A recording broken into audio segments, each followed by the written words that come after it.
Miarabanao hatrany ny tompolasy tovovavy manaraka ity fandarina zany malaza ity.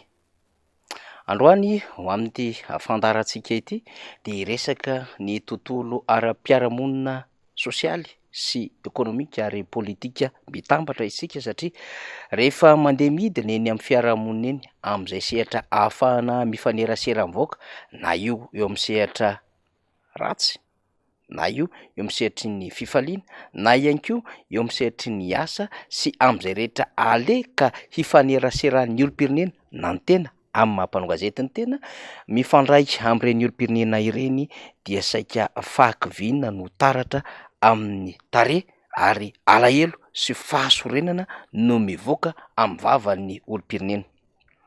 Fahasorenana amin'ny zava-misy ainana ankehitriny izany satria toa tahaka ny tsy mamerary ny ho an'ny vahoaka malagasy ny fisian'ny mpitondra amin'izao fotoana izao. Toa tahaka ny tsy mitondra fifaliana sy fahasambarana ho an'ny vahoaka malagasy ny zavatra ataon'ny mpitondra ankehitriny ihany koa.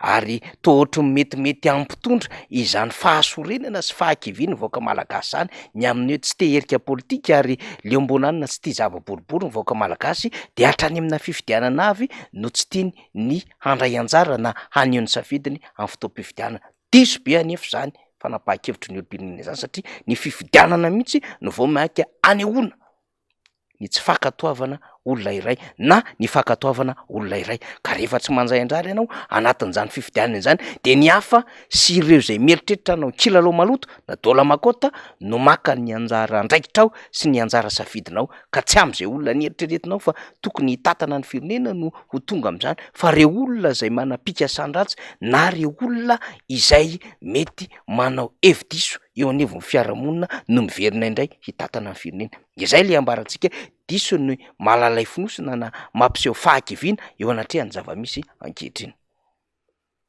Eny tsapa tokoa izany fahasorenana zany satria naiza naiza ale de miverina hatrany ny voambolana leo ho an'ny vahoaka malagasy.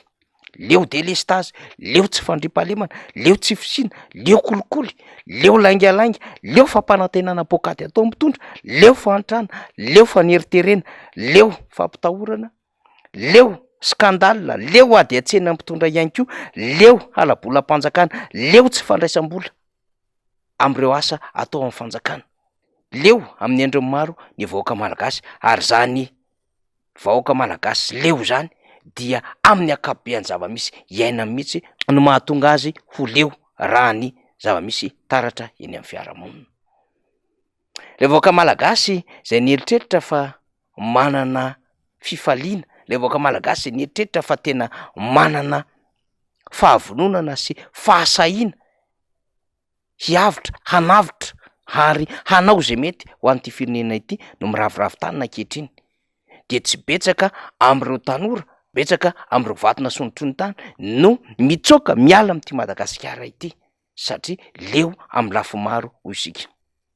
Apetraka ny fanontaniana ny aminy hoe raha toa ka izao ary no mahazo ny firenena, iza no andrasana hanavitra amin'ity Madagasikara ity, iza no andrasana hampiakatra indray ny tanjaka sy laza ary izany fandrosoan'ny Madagasikara izany, raha toa ka ny vato nasondrotry ny tany sy ireo trafo nasondrotry ny nofo no miraviravy tanina sy tsy te herika intsony amin'ny Madagasikara ary mitsoaka ny Madagasikara mitady firenena hafa ianterina hahatsaratsara karama, hahatsara ny hoavy ny zanany sy ny taranak'izy ireo.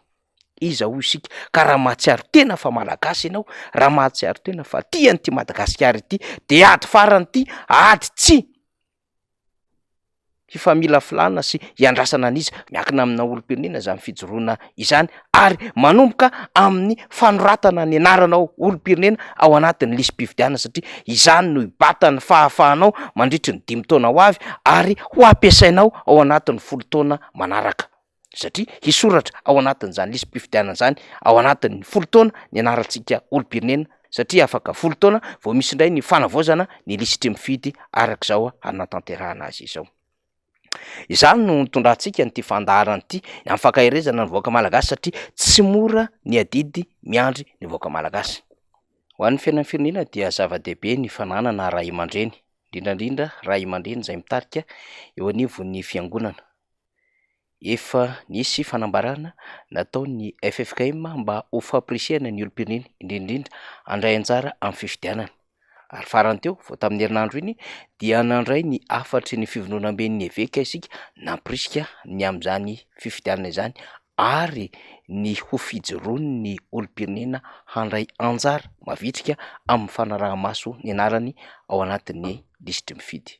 Efa nanapa-kevitra ny FFKM fa anao antsoavo amin'ny vahoaka malagasy tsy vaky volo, tsy ny vahoaka ato anatin'ny FFKM ihany, tsy ny vahoaka kristiana ihany, fa amin'ny vahoaka malagasy tsy vaky volo, mba hanao zava-dehibe ny maha olom-pirenena azy, ka hiady fo mihitsy hanao zay ahatonga azy voasolatra anarina ara-dalàna amin'ny lisam-pifidianana mba handray anjara tsara sy mavitrika ao anatin'izany zotra mpifidianana zay atao zany.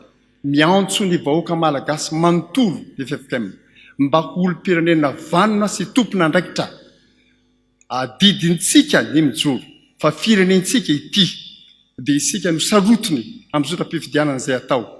Amariny ny anaranao ny FFKM any amin'ny lisam-pifidianana, misy ratanarina any ianao, ary rehefa tonga amin'ny fifidianana mandraisa anjara ianao, ary rehefa atao zany zavatra zany mirotsay ianao handray andraikitra arak'izay manandrify anao mba hatanteraka zany ho amin'izay tena hasoty tanindrazana imbolana ity.